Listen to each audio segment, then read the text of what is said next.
মাধ্যমিক পরীক্ষার ইতিহাসের উত্তরপত্র জেরক্স করতে গিয়ে বাড়ির সামনে থেকে উধাও হালিশহর বাতাসাপাড়া থেকে মাধ্যমিক পরীক্ষার্থী অর্কদ্যুতি সরকার।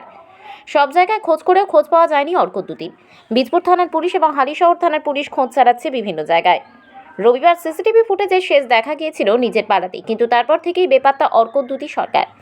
এবার স্কলারশিপ পেয়েছিল অর্কদ্যুতি, কিন্তু কেন এভাবে নিখোঁজ হয়ে গেল তা নিয়ে সবার মনেই রহস্যের দানা বেঁধেছে। তবে বাড়ির পরিজনের একটাই অভিযোগ, তাকে কেউ আটকে রেখেছে যাতে পরীক্ষা দিতে না পারে।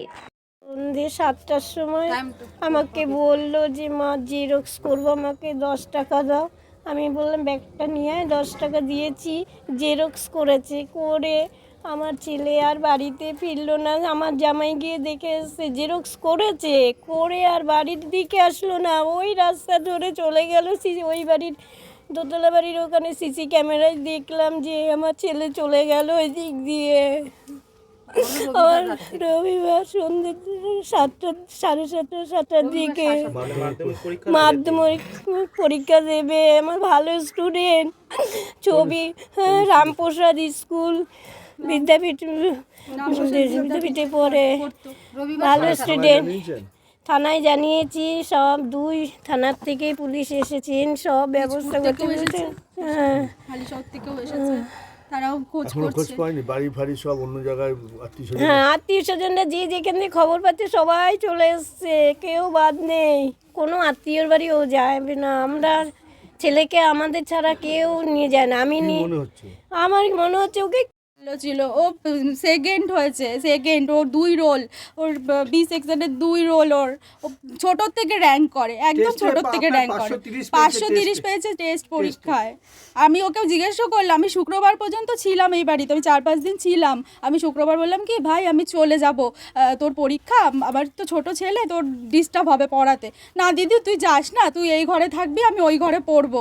আমি বলছি না তোর অসুবিধা হবে। বলছে না দিদি আমার কোনো অসুবিধা হবে না। আমি ওকে বললাম কি ভাই তুই কত পাবি বল, তোর আমাকে বল দেখি। তো বলছে দিদি আমি 600 থেকে 650-র মধ্যে পাবো। তাহলে যার এরকম প্রিপারেশান, কিচ্ছু বলতে হয় না যে ভাই স্নান করেছিস পড়তে বস।